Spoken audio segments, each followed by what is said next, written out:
ዳኒ ጀግናው እንግዲህ ለአባባ ደረሰላቸው ማለት ነው። አባባ እዛ ውስጥ ታግተው በነበሩበት ሰዓት እንግዲህ ቲና የትና እንዴት እንደምትገባ ተከታትሎ የት እንደገባች አያት በርቀት። ከዛ በኋላ እሷ ከልጁ ጋር ተነጋግራ ስትሄድ እሱ ቀስ ብሎ በሩን ሳንኳን ከገባና አባባን አስፈታቸው። ፖሊስ ከኋላ አስከትሎ ነበረ። ልጁ እጅ ከፍንጅ ተያዘ። ቲና ይሄንን ጉዷን አልሰማችም።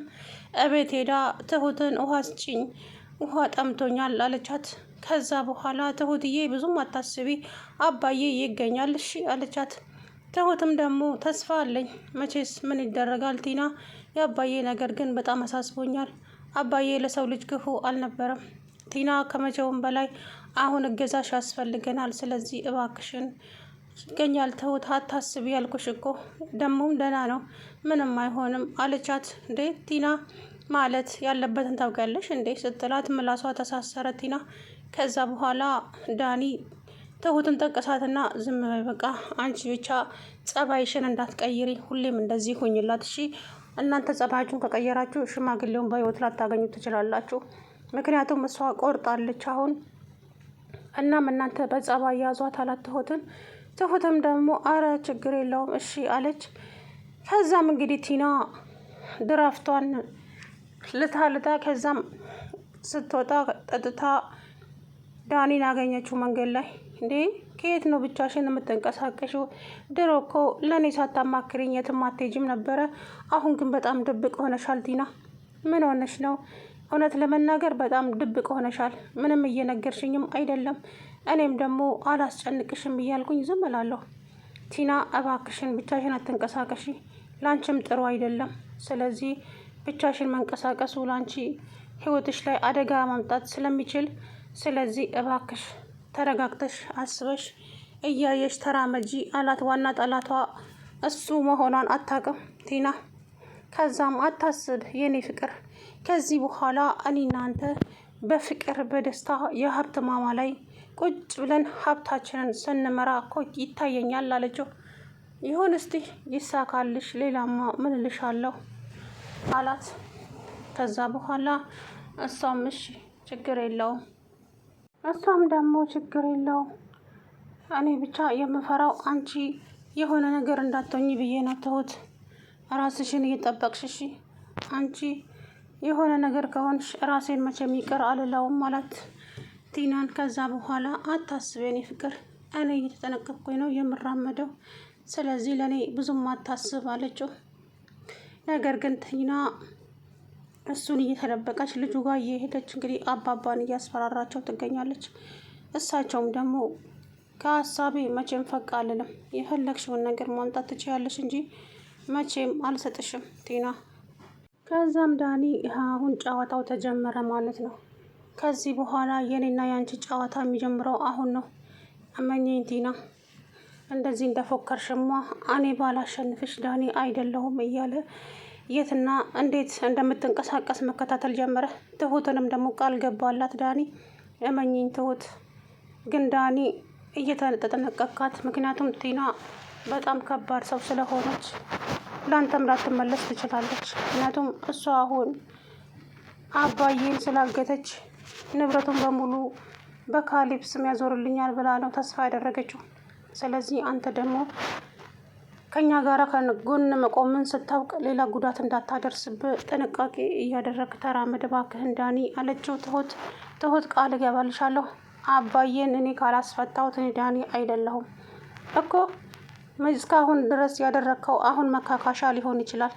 ስለዚህ እባክህን ዳኒ፣ አባዬ እኮ ለማንም መጥፎ ሰው ሆኖ አያውቅም። ስለዚህ እባክህ አለችው። ምንም አታስቢ፣ አንቺና ካሌብ ብቻ ቲናን በጭራሽ ፊት እንዳትነሷት። ስለዚህ ከዚህ በኋላ እኔም ከሷ አውቄ እያስመሰልኩ ግን የትና እንዴት እንደምትራመደው እያንዳንዱን እከታተላታለሁ አላት ትሁትን። ትሁትዬም ደስ አላት። ከዛም ካሌብን እንግዲህ ነገረችው። እሱም ያዙን ልቀቁኝ አለ ለጊዜው። ነገር ግን ተረጋጋ፣ መረጋጋት አለብህ፣ እንደዚህ ከሆንክማ አባትህን በሕይወት አታገኘውም አለችው። ከዛም ቲና ዛሬ በጣም ደስ ብሎኛል፣ በጣም ደስታዬ ወደር የለውም። ስለዚህ ከዚህ በኋላ እኮ በጣም ደስተኛ እንደኔ የለም።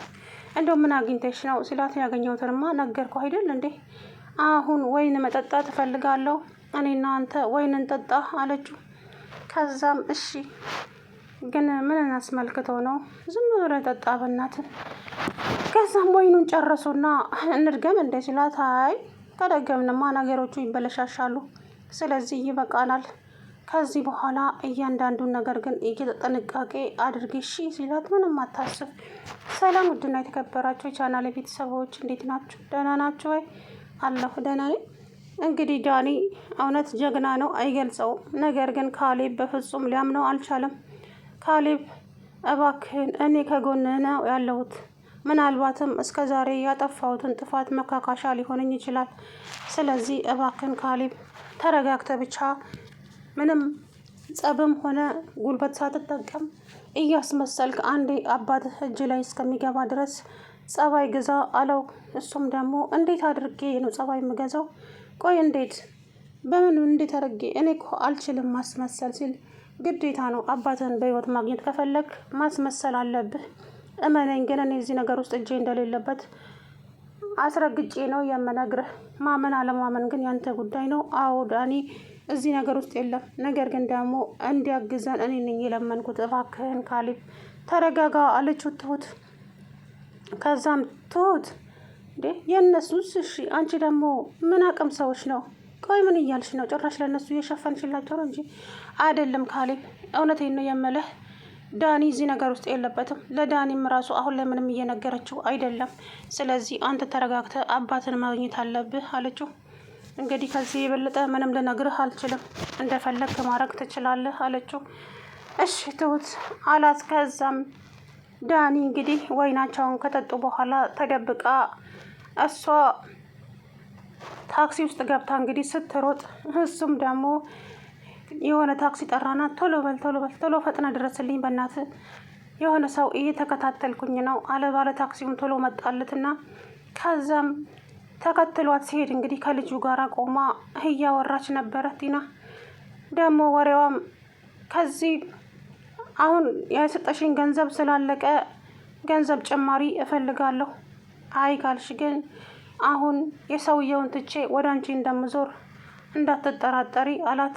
ከዛም እንደዛማ አይሆንም፣ የማመጣው ምግብ ራሱ እኮ ቀላል አይደለም፣ በጣም ብዙ ብር ነው የሚጨርሰው አለችው። ምን አገባኝ ታዲያ፣ ወደሽ አይደል እንደገባሽበት? አሁን ወሬ አልፈልግም፣ ምግብ አምጪልኝ አላት። እነሱ ይሄ ሁሉ ወሬ ሲያወሩ ዳኒ ተደብቆ እየደመጣቸው ነበረ። ከዛም ዳኒ እሰራልሻለሁ ትሁት፣ ዛሬማ እኔ ዳኒ አይደለሁም አባዬን ከዚህ ጋር ካላስለቀኩት እውነት ነው የምለው ለራሴ ቃል ገብቻለሁ። የፈለገ ነገርን ቢደርስብኝ ራሴን መስዋዕት ማድረግ ካለብኝም ራሴን መስዋዕት አድርጌ አባዬን ከዚህ ውስጥ መውጣት አለብኝ አለ፣ ወሰነ። ከዛም እሷ እንግዲህ ከልጁ ጋር ተነጋግራ ወደ ቤቷ ስትመለስ ዳኒ ቀስ ብሎ ሄዶ በሩን አንኳኳ። በሩ ሲያንኳኳ ልጁ አየው።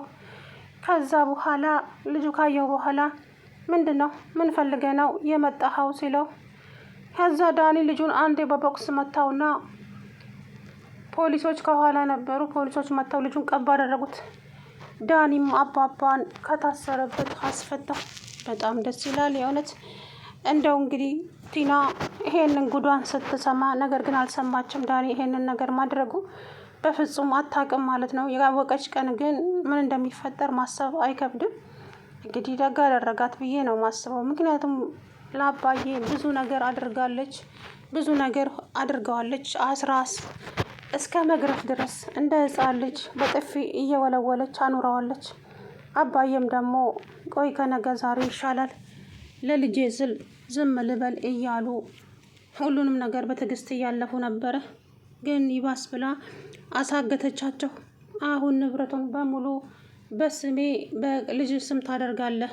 ከዛ በኋላ በልጅ ስም ሆነ ማለት ከዛ የኔ ንብረት ሆነ ማለት አይደለም። መቼም እንዳታስቢው ቲና፣ ይሄንንማ ሲያምርሽ ነው የሚቀረው እንጂ መቼም አላደርገውም። እስቲ መታመጪውን አያለሁ።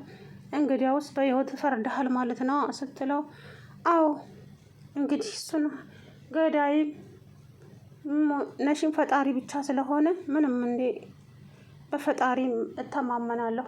ፈጣሪ ቀን ከደረሰ ሂድ ካለኝ እሄዳለሁ፣ አለበለዚያ ግን ደግሞ ንብረት ምናምን ብለሽ የምትቀባጠሪውን ነገር መቼም አታገኝም ማለት አባባ። ታያለህ እንግዲህ አንተ ሽማግሌ አየሁ አይደለ እንዴት እንደሚሆን እና ታዲያ ለዚህ ሞት ሲያንስበት እኮ ነው አለችው። አክሻፍሽን አትክፈቺ፣ አፍ ሲከፈት ጭንቅላት ባዶ ይቀራል ይባላል። ስለዚህ የምትናገሪውን ነገር እያሰብሽ አውሪ እሺ። ሳዳምጥሽ እውነት መሰለሽ እንዴ አላት ልጁ። እንዴ ምን እያልክ ነው አንተ? እንድትገለው አይደል የተስማማ ነው ስትለው፣ ብንስማማስ እንደፈለግሽ አፍሽን እንድትከፍቺ ማን ነው የፈቀደልሽ? ጭራሽ ደግሞ በዚህ ገንዘብ ሰውየውን እንድገልልሽ ትፈልጊያለሽ እንዴ አላት። ከዛም በጣም ተናደደች እና ጭራሽ ይሄ ደግሞ ማይረባ ሌላ ገንዘብ ጭማሪ ይፈልጋል ማለት ነው እንዴ እያለች